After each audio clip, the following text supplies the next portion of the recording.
ഇന്ന് നമുക്ക് കുറച്ച് ഫിലോഡെൻഡ്രോൺ പ്ലാന്റിനെ ഒന്ന് പരിചയപ്പെടാം. ഇത് ധാരാളം വെറൈറ്റി ഉള്ള ഒരു ഇനമാണ്. ഇത് ഇൻഡോറായിട്ടും ഔട്ട്ഡോറായിട്ടും വളർത്താം. ഇൻഡോറായിട്ട് വളർത്തുമ്പോൾ നമ്മൾ വെള്ളമൊക്കെ ഒഴിക്കുമ്പോൾ പ്രത്യേകം ശ്രദ്ധിക്കണം. ഒത്തിരി വെള്ളം ഒഴിച്ച് കൊടുക്കരുത്. ഒരാഴ്ചയിലൊക്കെ വെള്ളം കൊടുത്താൽ മതി. പിന്നെ നല്ല ഇൻഡയറക്റ്റ് ബ്രൈറ്റ് സൺലൈറ്റ് വേണം ഇതിന്. അപ്പോൾ ഇതിൻ്റെ കുറച്ച് വെറൈറ്റീസ് ഞാൻ നിങ്ങളെ ഇന്ന് കാണിക്കുന്നുണ്ട്. പിന്നെ അതിൻ്റെ റീപോർട്ടിങ്ങും എങ്ങനെയാണെന്ന് ആണ് ഇന്ന് ഇവിടെ പരിചയപ്പെടുത്തുന്നത്. പിന്നെ ഇത് അല്പം ടോക്സിക് ആയിട്ടുള്ള പ്ലാന്റ് ആണ് കേട്ടോ. ഹലോ, യൂബീസ് ക്രിയേറ്റീവ് ഹബിന്റെ ഒരു പുതിയ വീഡിയോയിലേക്ക് ഏവർക്കും സ്വാഗതം. ഇന്ന് നമ്മൾ ഈ ഫിലോഡെൻഡ്രോൺ ഒന്ന് റീപോർട്ട് ചെയ്യാൻ പോകണം കേട്ടോ. ഇതുകൊണ്ട് ഇത് ചെറിയ പോട്ടാണ്.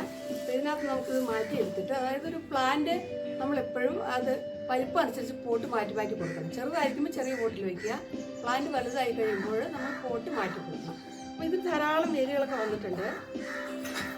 അതല്ലേ എൻ്റെ വേരുകൾ ഇങ്ങനെ പോകുന്നുണ്ട് കേട്ടോ. അപ്പോൾ ഈ പോട്ടിലാണ് ഞാൻ നടാൻ പോകുന്നത്. ഇത് വേണമെന്നില്ല, ഇഷ്ടമുള്ള പോട്ട് നമുക്ക് എടുക്കാം. ഈ എയർപോർട്ട് ഉള്ളതുകൊണ്ട് ഞാൻ അതിൽ ചെയ്യാൻ പോവാണ്. അപ്പോൾ എങ്ങനെയാണെന്ന് കണ്ടിട്ട് വരാം. അപ്പോൾ എയർപോർട്ട് ഇവിടെ ഇരുന്നുകൊണ്ട് ഞാൻ എടുത്തതേ ഉള്ളൂ കേട്ടോ. കുറച്ച് വലിയ പോട്ടായിരിക്കണം, കാരണം ഇത് കുറച്ച് വലിയ പ്ലാന്റ് ആണ്. അപ്പോൾ ആദ്യം നമുക്ക് ഈ പ്ലാന്റിനെ ഈ പോട്ടിൽ നിന്ന് പറിച്ച് മാറ്റണം. ഞാനൊരു ഔട്ടർ പോട്ടും കൂടെ വെച്ചിരുന്നു.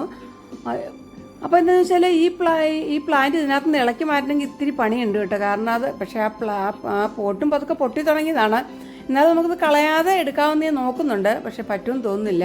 കാരണം ഇതിനകത്ത് വേരങ്ങോട്ട് തിങ്ങി നിറഞ്ഞിട്ട് ഇപ്പോഴെങ്കിലും ഇത് റീപോർട്ട് ചെയ്തില്ലെങ്കിൽ ഇനി ചെടി പതുക്കെ ചീത്തയായി തുടങ്ങും. ഇത് പറിക്കാൻ എനിക്ക് പറ്റിയിട്ടില്ല കേട്ടോ. കാരണം ഇനി പറിച്ച് ചിലപ്പോൾ ഇലയൊക്കെ ഒടിഞ്ഞു പോകാൻ സാധ്യതയുണ്ട്. ഇപ്പോൾ ഒരില ഒടിഞ്ഞിരിപ്പുണ്ട് കേട്ടോ. അതിൻ്റെ ലീഫ് പോയാൽ നമുക്ക് സങ്കടം വരുമല്ലേ. അപ്പോൾ ഞാൻ എന്താണെന്ന് വെച്ചാൽ ഈ പോട്ടങ്ങ് പൊട്ടിച്ച് മാറ്റുകയാണ്. ഇപ്പോൾ അത് എന്തായാലും കുറേ പഴയ പോട്ടാണത്. അല്ലാതെ എടുത്തു കഴിഞ്ഞാൽ നമ്മുടെ ചെടി ചിലപ്പോൾ നശിച്ചു പോകാൻ സാധ്യതയുണ്ട്. അപ്പോൾ പിന്നെ ഞാൻ പറഞ്ഞില്ല, ഇത് കുറച്ച് ടോക്സിക് ആണ്. അതുകൊണ്ട് നമ്മൾ കുട്ടികളൊന്നും ഇത് വായിലിട്ട് ചവയ്ക്കാതെയോ ഒക്കെ നമ്മളൊന്ന് ശ്രദ്ധിക്കണം. ഇതിൻ്റെ കാൽഷ്യം ഓക്സലേറ്റ് ക്രിസ്റ്റൽസ് എന്ന് പറയുന്ന ഇതാണ് ഇതിന് ഈ ടോക്സിക് ആയിട്ട് ഇതിനകത്ത് പ്രവർത്തിക്കുന്നത്. അത് ഈ ഫിലോഡെൻഡ്രോൺ പ്ലാന്റിലും ഉണ്ട്. അപ്പോൾ നമ്മൾ പതുക്കെ ഇതൊന്ന് ഇളക്കി എടുത്തിട്ടുണ്ട്. അതേ കണ്ടോ, വേരുകളെല്ലാം കൂടെ അങ്ങ് തിങ്ങി നിറഞ്ഞിട്ട് അതിന് ശ്വാസം മുട്ടുന്നുണ്ടല്ലേ. ശ്വാസം മുട്ടുന്നതിന് മുമ്പ് നമ്മൾ ഈ പ്ലാന്റ് ഒന്ന് റീപോർട്ട് ചെയ്ത് കൊടുക്കേണ്ടതാണ്. കണ്ടോ, ഏതായാലും ഞാൻ അവിടുത്തെ മണ്ണൊന്നും കളയുന്നില്ല. കാരണം ഞാൻ തന്നെ ഇത് പോട്ട് ചെയ്ത് വെച്ചതാണ്. നല്ല പോട്ടി മിക്സൊക്കെയാണ്. അപ്പോൾ അതവിടെ ഇരിക്കട്ടെ. നമുക്കിനി ഇതിനകത്തേക്ക്, നമ്മുടെ പോട്ടിനകത്തേക്ക് എങ്ങനെയാണ് നിറയ്ക്കുന്നത് നോക്കാം. കാരണം ഒത്തിരി മണ്ണിട്ട് കഴിഞ്ഞാൽ നമുക്കിത് അങ്ങോട്ടും ഇങ്ങോട്ടും മാറ്റി വെക്കാനൊക്കെ പ്രയാസമാണ്. അതുകൊണ്ട് ആദ്യം കുറച്ച് കുറേ അധികം കരിയില ഇട്ട് കൊടുക്കുവാണ്. ആ കരിയില നന്നായിട്ടൊന്ന് പ്രസ് ചെയ്ത് കൊടുത്തിട്ട്, പിന്നെ ഇതിനെ ഞാൻ പറഞ്ഞല്ലോ, പ്രത്യേകം കെയറോ ഒത്തിരി വളമൊന്നും വേണ്ട ഒരു പ്ലാന്റ് അല്ല. ഒരു മാസത്തിലൊക്കെ വേണമെങ്കിൽ എന്തെങ്കിലും ഇത്തിരി വളം ചേർത്ത് കൊടുത്താൽ മതി. ഇല്ലെങ്കിലും കുഴപ്പമില്ല. അപ്പോൾ പോട്ടി മിക്സ് എന്ന് പറഞ്ഞപ്പോൾ ഞാൻ ഗാർഡൻ സോയിലും മണലും നമ്മൾ സാധാരണ നിറയ്ക്കില്ല, അതുപോലെ തന്നെ പിന്നെ എന്താ പറയുക, കുറച്ച് ചാണകപ്പൊടി എടുത്തിട്ടുണ്ട്.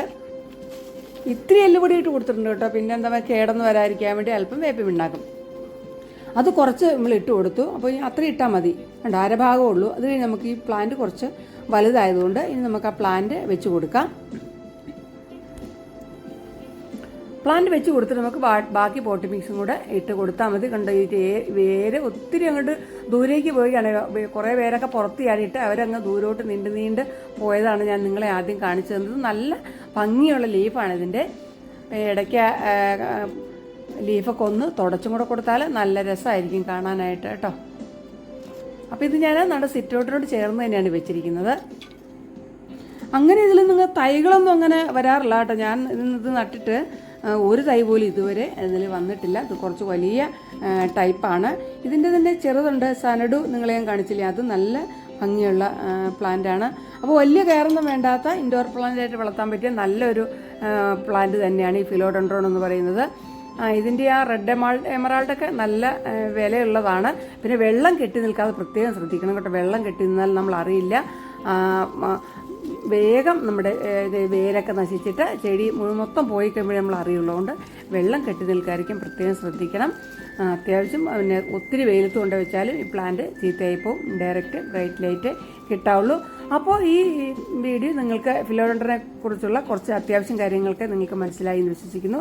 ഇത് യൂസ്ഫുള്ളായി എന്ന് ഞാൻ കരുതുന്നു. യൂസ്ഫുൾ ആയെങ്കിൽ നിങ്ങൾ മറ്റുള്ളവർക്ക് ഷെയർ ചെയ്ത് കൊടുക്കുക. അതുപോലെ തന്നെ ലൈക്ക് ചെയ്തേക്കണേ, കമൻറ്റ് ചെയ്യണേ. അടുത്ത വീഡിയോയിൽ വീണ്ടും കാണാം.